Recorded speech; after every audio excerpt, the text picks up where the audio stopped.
கிறிஸ்துவின் கிறிஸ்தவம், இது வாழ்வின் வழி. Christianity of Christ. This is the way of life. பரிசுத்த ஆண்டவர் இயேசு கிறிஸ்துவின் இனிய நாமத்திலே ஒருங்கிணைந்த சுவிசேஷ புத்தகங்களின் பார்வைக்கு அன்போடு கூட வரவேற்கிறேன். நமது ஆண்டவர் இயேசு கிறிஸ்து தன்னை பற்றி எதிரில் இருக்கிற அந்த யூத மக்கள், தன் சொந்த ஜனமாகிய மக்கள் புரிந்து கொள்ள வேண்டும் என்று பல வகையில் அவர்கள் உணர்ந்து கொள்ளத்தக்கதான, அவர்களுக்கு ஏற்கனவே தெரிந்த வழிகளில் எல்லாம் சொல்லி பார்க்கிறார். தன்னை வெளிப்படுத்துகிறார், தன் பிதாவை வெளிப்படுத்துகிறார். ஆனாலும் அவர்கள் கடைசி வரைக்கும் இவரை புரிந்து கொள்ளவே இல்லை. ஒரு குறிப்பிட்ட பகுதி நாம் படித்து கொண்டிருக்கிறதின் தொடர்ச்சி. யோவான் 12ஆம் அதிகாரம் 34. ஜனங்கள் அவரை நோக்கி, கிறிஸ்து என்றென்றைக்கும் இருக்கிறார் என்று வேதத்தில் சொல்லியிருக்கிறதை நாங்கள் கேள்விப்பட்டிருக்கிறோம். அப்படி இருக்க மனுஷகுமாரன் உயர்த்தப்பட வேண்டியதென்று எப்படி சொல்லுகிறீர்? இந்த மனுஷகுமாரன் யார்? அதாவது அவங்கள நாம் குறையும் சொல்ல முடியல. அவங்க இதுவரைக்கும் பார்த்தது, கேட்டது, அவங்க புரிஞ்சுக்கிட்டதின்படி கேள்வி கேட்குறாங்க. இன்றைக்கும் 2000 வருஷத்துக்கு பிறகு முழு வேத புத்தகம் நம்ம கையில் இருக்கிறது. பழைய ஏற்பாடு, புதிய ஏற்பாடு என்று பகுத்து தேவன் நம்ம கையில் கொடுத்துருக்கிறார். இன்றைக்கும் கூட மேசியா வரவில்லை என்று யூத மக்கள் கொஞ்சம் பேர் சொல்லிகிட்டே இருக்காங்க. இனிமேல் தான் மேசியா வரப்போகிறார் என்று அவர்கள் காத்து கொண்டிருக்கிறார்கள். அவங்க பழைய ஏற்பாட்டின்படியாக பலி செலுத்தி கொண்டும் இருக்கிறாங்க. இன்னொரு கட்டத்தில் ஆண்டவர் இயேசு கிறிஸ்து தேவனுடைய குமாரன் என்று ஏற்றுக்கொள்ள முடியாதவர்கள் இருக்கிறார்கள், குறிப்பாக இஸ்லாமியர்கள். இப்போது ஆண்டவர் இயேசு கிறிஸ்துவை அவர் நேராகவே வந்து பேசி வெளிப்படுத்தின பிறகு கூட அவரை புரிந்து கொள்ள முடியாதவர்களாக இன்னைய வரைக்கும் பல கோடி பேர் இருக்கிறது உண்மைதான். இதில் அவங்க நேராகவே அவர் எதிர்க்க இருந்தும் கூட, அவரோடு பேசும் வாய்ப்பு இருந்தும் கூட அவர்களால் புரிந்து கொள்ள முடியலன்றது ஒரு பரிதாபமான நிலைமை. கேள்வி கேட்குறாங்க. அவங்க தெரியல, அவங்களுக்கு புரியல, அதனால தான் அவங்க கேட்குறாங்க. கிறிஸ்து அல்லது மேசியா என்பவர் என்றென்றைக்கும் இருப்பாரே. கிறிஸ்துன்னு சொன்னால் அபிஷேகம் பண்ணப்பட்டவராச்சே, அப்படி தானே வேதம் சொல்லுகிறது. ஆனால் நீங்கள் மனுஷகுமாரன் உயர்த்தப்பட வேண்டும் அல்லது மரணிக்க வேண்டும் சொல்கிறீங்களா இல்லையா? இந்த மனுஷகுமாரன் யார் அப்படின்னு கேட்குறாங்க. அப்போ என்ன பதில் சொல்லலாம்? ஆண்டவர் ஒரு வித்தியாசமான பதில் சொல்கிறார். 35. அதற்கு இயேசு, இன்னும் கொஞ்ச கால ஒளி உங்களிடத்தில் இருக்கும், இருளில் நீங்கள் அகப்படாதபடிக்கு ஒளி உங்களோடு இருக்கையில் நடவுங்கள். இருளில் நடக்கிறவன் தான் போகிற இடம் இன்னதென்று அறியான். ஒளி உங்களோடு இருக்கையில் நீங்கள் ஒளியின் பிள்ளைகள் ஆகும்படிக்கு ஒளியினிடத்தில் விசுவாசமாயிருங்கள் என்றார். இவைகளை இயேசு சொல்லி அவர்களை விட்டு மறைந்தார். ஆண்டவர் இயேசு கிறிஸ்து அந்த மனுஷகுமாரன் யார் அப்படின்னு கேட்டபோது நேரடியான பதில் சொல்லலை. ஏன்னா அவர்கள் சொன்னாலும் ஏற்றுக்கொள்ளப் போவதும் இல்லை, உணர்ந்து கொள்ளப் போவதும் இல்லை. இது ஆண்டவருக்கு தெரியும். அப்போ ஜென்ரலாக என்ன சொல்கிறாரு? ஒளி உங்களோடு இருக்கையில் ஒளியில் நடவுங்கள். ஏன்னா தான் ஒளியாக இருப்பதாக பலமுறை சொல்லியிருக்கார். 8ஆம் அதிகாரம் 12வது வசனம். மறுபடியும் இயேசு ஜனங்களை நோக்கி, நான் உலகத்துக்கு ஒளியாக இருக்கிறேன், என்னை பின்பற்றுகிறவன் இருளிலே நடவாமல் ஜீவ ஒளியை அடைந்திருப்பான் என்றார். ரொம்ப தெளிவாக பரிசேயர், சதுசேயர், வேதபாரகர், அந்த யூத மக்கள் கேள்விக்குறியோடு இருக்கும் அவர்களை பார்த்து தெளிவாக சொன்னார், நான் உலகத்துக்கு ஒளியாக இருக்கிறேன். ஐ ஆம் த லைட். இந்த ஒளியில் நடங்க நீங்கள். அப்படின்னா என்ன? நான் சொல்கிறத கேட்டு நடங்க. அவருடைய வார்த்தைகள் ஒளியாக இருக்கிறது. அது கேட்ட உடனே மனுஷனுடைய இருதயத்துக்குள்ளே பிரகாசிக்கக்கூடியது. சங்கீதக்காரன் சொன்னது ஞாபகம் இருக்கா? கர்த்தரின் வசனமானது அவர் பாதைக்கு வெளிச்சம், அது தீபமாக இருக்கிறது. அப்போது ஆண்டவர் தன்னை ஒளியாக சொன்னார். ஆனால் எதிரில் கேட்டுக்கொண்டிருந்த யூதர்களோ அவரை என்ன சொன்னாலும் எதுவாகவும் அவர்கள் புரிந்து கொள்ளலை. அதான் அங்கே முக்கியமான விஷயம். 9ஆம் அதிகாரம் 5ஆம் வசனம். யோவான், நான் உலகத்தில் இருக்கையில் உலகத்திற்கு ஒளியாயிருக்கிறேன் என்றார். இவ்வளவு தெளிவாக சொன்ன பிறகு கூட ஆண்டவரை தங்களை பிரகாசிப்பிக்கிற ஒளியாக அவர்களால் பார்க்க முடியல, அவர்களால் அப்படி விசுவாசிக்கவே முடியலை. மனிதர்கள் தங்களை ஒளி என்று இன்னைய வரைக்கும் கூட கடவுள் ஒளியாக இருக்கிறார், உனக்குள் ஒளி இருக்கிறது, நீ அந்த பரஞ்சோதியை பார், உனக்குள்ளே அந்த ஒளியை ஏற்று, இப்படியெல்லாம் சொன்னாலும் அதை பின்பற்றுவதற்கு நம்ம தமிழகத்தில் சில ஆயிரம் பேர் இருக்காங்க. அப்போது அன்னைக்கு எதிரில் இருந்து அற்புதங்களை செய்து தேவகுமாரனாக தன்னை நிரூபித்து கொண்டிருந்தவர், ஆச்சரியமானவைகளை செய்தவர், வானத்திலிருந்து இறங்கி வந்தவர், அதை உறுதி செய்யும்படியான அற்புதங்கள், அடையாளங்கள், ஆச்சரியமானவைகள் நடந்து கொண்டே இருக்கிறது. ஆனால் அவர் சொல்வதை, அதன் அர்த்தத்தை அவர்களால் விளங்கி கொள்ளவோ ஏற்றுக்கொள்ளவோ முடியலை. ஒளி இருக்கும்போதே அவர்கள் கண்ணை மூடிக்கொண்டிருந்தாங்க. அவர்கள் மனக்கண்கள் குருடாக இருந்தது. அதை ரொம்ப சாத்தான் அழகாக அந்த வேலையை பண்ணான். ஆண்டவர் சொன்னார், அப்போஸ்தலனாகிய பவுல் எழுதியிருக்கிறார், சுவிசேஷத்தின் ஒளியானது உங்களுக்குள்ளே பிரகாசிக்காதபடிக்கு இந்த பிரபஞ்சத்தின் தேவனாகிய பிசாசு உங்கள் இருதயங்களை குருடாக்குகிறான். இன்றைக்கும் அதான் நடக்கிறது. எத்தனையோ பேருக்கு சுவிசேஷத்தை கேட்கும் வாய்ப்பு இருக்கிறது. எத்தனை லட்சம் பேர் கேட்டுக்கொண்டு தான் இருக்கிறாங்க. ஆனால் சில பேர் மட்டும்தான் கீழ்ப்படுகிறாங்க. 2000 வருஷ காலமாக சுவிசேஷ ஒளியை பார்த்தவர்கள், கேட்டவர்கள் கோடிக்கணக்கில் இருப்பாங்க. சில 100 பேர் தான் கீழ்ப்படிஞ்சிருக்காங்க. அன்னிலிருந்து இன்னை வரைக்கும் அதான் நிலைமை. ஆண்டவர் இயேசு கிறிஸ்து தன்னை ஒளி என்று மிக தெளிவாக சொன்னார். உலகத்துக்கு ஒளியாக வந்திருக்கிறேன் என்று சொன்னார். ஒளியில் நடவுங்கள் என்று சொன்னார். 37 அவர் இத்தனை அற்புதங்களை அவர்களுக்கு முன்பாக செய்திருந்தும் அவர்கள் அவரை விசுவாசிக்கவில்லை. சொன்னல்ல, இவ்வளவு அற்புதங்களை செய்திருந்தும் அவரை விசுவாசிக்கவில்லை. என்னவா இருக்கும் பாருங்க. 38 கர்த்தாவே, எங்கள் மூலமாய் கேள்விப்பட்டதை விசுவாசித்தவன் யார்? கர்த்தருடைய புயம் யாருக்கு வெளிப்பட்டது என்று ஏசாயா தீர்க்கதரிசி சொன்ன வசனம் நிறைவேறும்படி இப்படி நடந்தது. ஆகையால் அவர்கள் விசுவாசிக்க மாட்டாமல் போனார்கள். ஏனெனில் ஏசாயா பின்னும் அவர்கள் கண்களினாலே காணாமலும் இருதயத்தினால் உணராமலும் குணப்படாமலும் இருக்கும்படிக்கும், நான் அவர்களை ஆரோக்கியமாக்காமல் இருக்கும்படிக்கும் அவர்களுடைய கண்களை அவர் குருடாக்கி அவர்கள் இருதயத்தை கடினமாக்கினார் என்றான். ஏசாயா அப்பொழுதே சொல்லியிருக்கிறார். அவர் காலத்திலும் குருட்டாட்டமாக இருந்தாங்க. எப்படி தெரியுங்களா?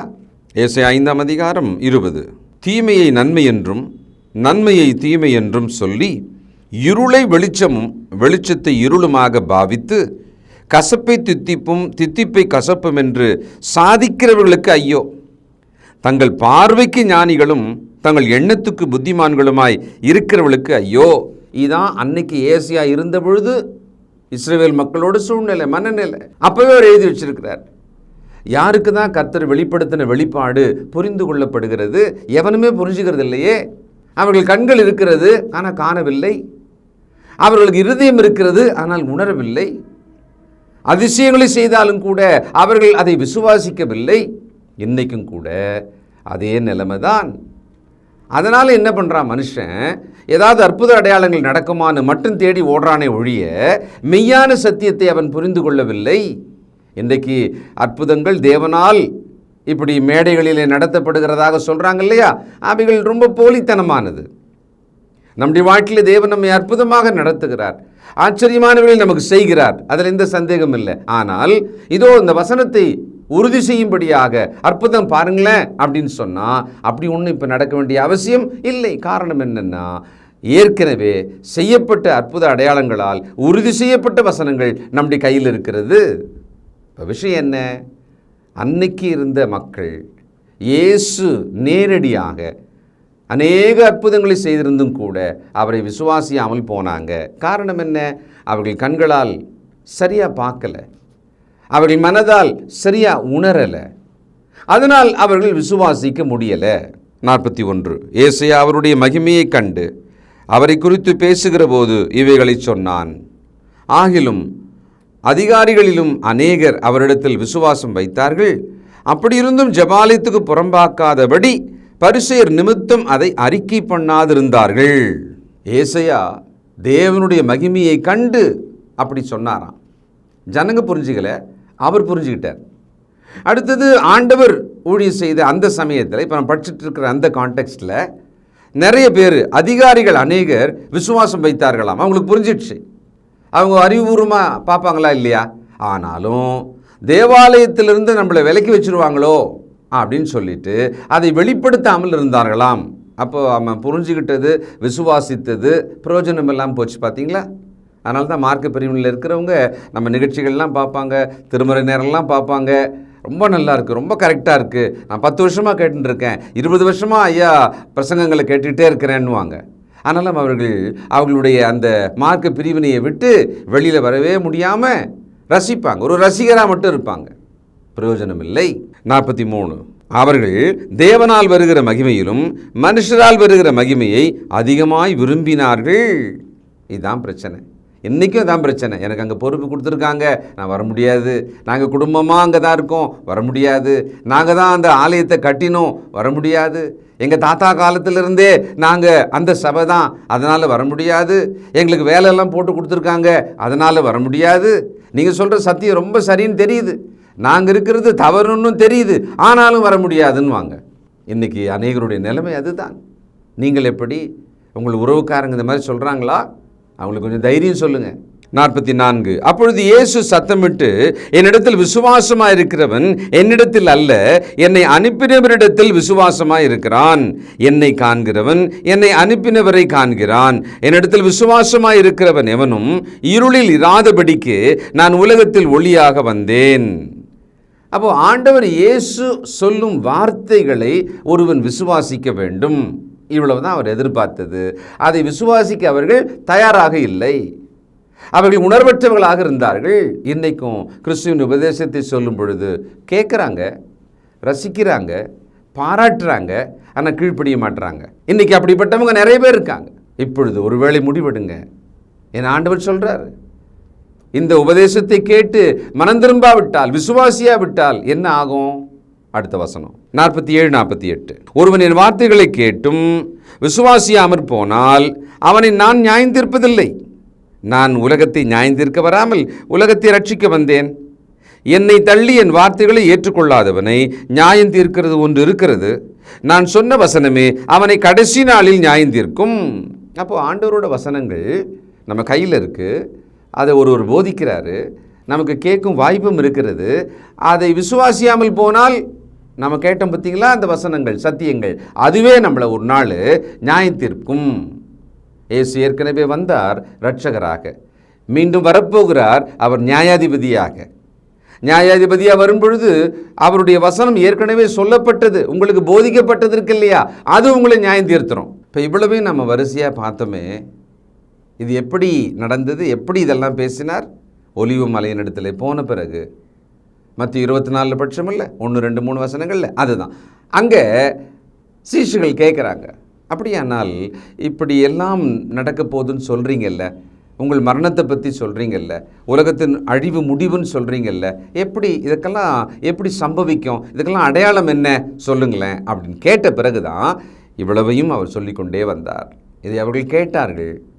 கேட்ட பிறகு அவர்கள் பொறுப்பாளியாக மாறுறாங்க. இப்போ நம்ம ஒரு விஷயத்தை காதில் கேட்காத வரைக்கும் அதுக்கு நம்ம பொறுப்பு இல்லை. நம்ம காதில் வாங்கிட்டோம்னா நாம் பொறுப்பாளியாக இருக்கிறோம். நான் சொன்னதை நீ கேட்டுட்டப்பா, நீ அப்படி நடக்கணும். நடக்கலைன்னா நான் மறுபடியும் உன்னை கேட்பேன். நான் எதுவுமே உனக்கு சொல்லலை அப்படின்னு சொன்னால், நான் சொல்லாததுனால நான் உன்னை எதுவும் கேட்க முடியாது. இந்த விஷயம் நமக்கு புரியுது இல்லைங்களா? அதனால் ஆண்டவர் இயேசு கிறிஸ்துவை விசுவாசிக்க அவருடைய வார்த்தைகளை கவனிப்போம். அவருடைய வார்த்தைகளை மட்டும் கவனிப்போம். அவருடைய உபதேசத்தை கவனிப்போம். ஒருவன் கிறிஸ்துவின் உபதேசத்தில் நிலைத்திராவிட்டால் அப்படின்னா என்ன? கிறிஸ்துவின் உபதேசத்தில் ஒன்று இருக்கா இல்லையா? இன்றைக்கு மார்க்க பிரிவினையில் மனித போதனைகள், கள்ள போதனைகள், வேத புரட்டுகள், தனி மனித விருப்பமான கொள்கைகள், இவைகளெல்லாம் நிரம்பியிருக்கிறது. அதனால தான் கிறிஸ்தவமானது பல ஆயிரம் பிரிவுகளாக இருக்கிறது. சொல்லவே நமக்கு கஷ்டமாக தான் இருக்குது, வேதனையாக தான் இருக்குது. இன்றைக்கு நாம் கிறிஸ்துவின் உபதேசத்தின்படியாக அதை கேட்டு அதை நிதானமாக உணர்ந்து கீழ்ப்படிந்து நாம் நடக்கிறோமா? ஒரு எளிமையான ஒரு கீழ்ப்படிதலை தான் தேவன் நம்மகிட்ட எதிர்பார்க்கிறார். நாம், நம்முடைய குடும்பம், நம்முடைய உறவுகள், நம் நண்பர்கள், நாம் நேசிப்பவர்கள் இந்த உபதேசத்துக்குள்ளே வருவதற்காக நாம் முயற்சி செய்யணும். ஜெபம் செய்வோம். சர்வ வல்லமையுள்ள நல்ல பிதாவே, ஆண்டவர் இயேசு கிறிஸ்து சம்பவிக்க போகிறது எப்படி என்பதை வரிசையாக பேசினார். அந்த பேச்சிலே பல விஷயங்களை நாங்கள் ஒவ்வொன்றாய் பார்த்து கொண்டே வந்தோம். ஆழமான, விவரமான, அவசியமான அநேகவற்றை நாங்கள் கவனித்தோம்ப்பா. இன்றைக்கு நாங்களும் கூட இதையெல்லாம் கேட்டு முடித்து பக்தியும் விசுவாசமும் இல்லாமல் இந்த உலகத்தின் போக்கிலேயே ஓடிக்கொண்டிருப்போமானால் எங்களை நியாயம் தீர்க்கிறது உம்முடைய வசனம் என்று சொன்னீரே. அதனாலே நாங்கள் உமக்கு பிரியமாய் நடக்க எங்களை ஒப்புக் கொடுக்கிறோம். மீண்டும் எங்களை தாழ்த்தி ஒப்புக் கொடுக்கிறோம். எங்கள் மீது கிருபையாயிரும். வழிவிலகாதபடி நீதியின் பாதையிலே எங்களை நடத்தும். எங்கள் சந்ததியை நடத்தும். எங்கள் கண்களால் எங்கள் சந்ததி உமது வழியிலே நடக்கிறார்கள் என்று காண எங்களுக்கு உதவி செய்யும். அப்படி ஒரு சமாதானத்தை தாரும். இயேசு கிறிஸ்துவின் நல்ல நாமத்தில் ஜெபிக்கிறோம் பிதாவே. ஆம்.